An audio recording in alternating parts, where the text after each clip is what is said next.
అందరికీ నా నమస్కారం. నిన్నటి రోజున TV9 ఛానల్లో రంగయ్య సార్కు కళ్యాణదుర్గంలో టికెట్ ఉండదు, ఉమామహేశ్వర నాయుడు ఎమ్మెల్యేగా అభ్యర్థిగా పోటీ చేస్తారనే అసత్య కథనాన్ని ప్రసారం చేశారు. ఆ కథనంలో కూడా వాళ్ళు వాస్తవాలు ఎలా తెలుసుకున్నారో మాకు అర్థం కావడం లేదు.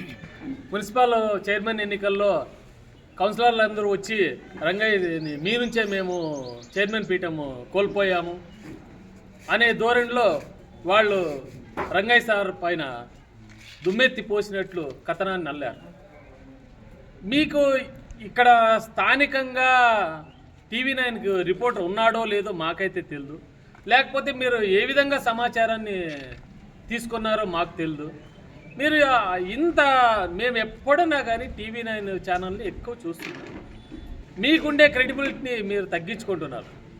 ఏ విధంగా తగ్గించుకుంటారు? మీ స్థానికంగా రిపోర్టర్ లేకపోవడమా, లేకపోతే వాళ్ళ తప్పుడు సమాచారం ఇచ్చి ఇవ్వడమా, లేదా వాళ్ళు ఎవరి దగ్గర అయినా అమ్ముడు పోయి వాళ్ళ సమాచారాన్ని తీసుకొని మీరు ప్లే చేసినారా? అది పెయిడ్ ఆర్టికల్లా లేకపోతే ఫ్రీ ఆర్టికల్ అనేది మాకైతే తెలియదు. మీరు మీ క్రెడిబిలిటీని పూర్తిగా కోల్పోతున్నారు.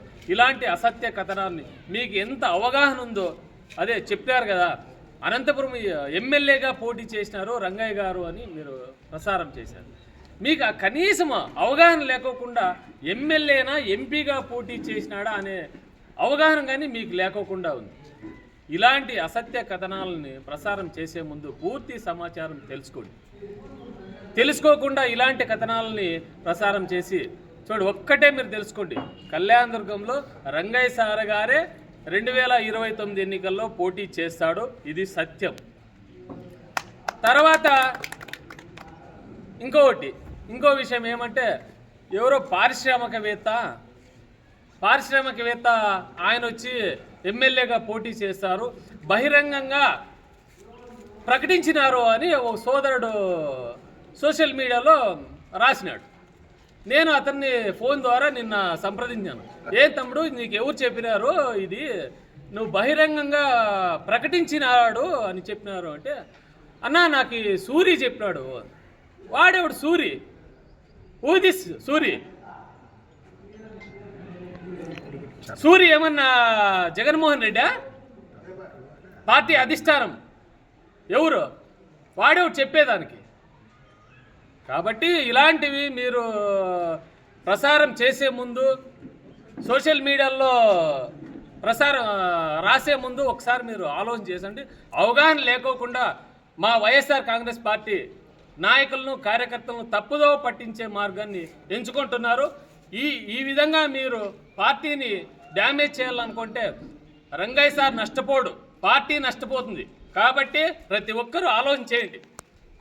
పిడికడి మంది నాయకులు ఉన్నారు కొంతమంది, ఆ పిడికడి మంది పార్టీని గబ్బులేపాలని తాలూకాలో తిరుగుతున్నారు. పార్టీ నష్టపోతుంది. మీ ధోరణి దగ్గర 15 సంవత్సరాల నుంచి 3-4 ఎలక్షన్ల నుంచి చూస్తున్నాము. మీ ధోరణి అంతా ఇదే, ఎవరినో ఒకరిని తీసుకురావడము, ఈ విధంగా మీరు దుష్ప్రచారం చేయడము. వీటిని మానుకోండి. ఫస్ట్ పార్టీని డెవలప్ చేయండి. పార్టీ డెవలప్ అయితేనే మనందరూ బాగుంటాం. అది వదిలేసి వాళ్ళు వస్తారు వీళ్ళు వస్తారు లేనిపోని అనుమానాలను క్రియేట్ చేస్తూ పార్టీని తాలూకాలో ఇబ్బందులకు గురిచేసే మార్గాలను ఎంచుకుంటున్నారు. కాబట్టి ఈ ధోరణిని మార్చుకొని మీరు పార్టీ డెవలప్ అయ్యేదానికి కృషి చేయాలని కోరుకుంటున్నాను.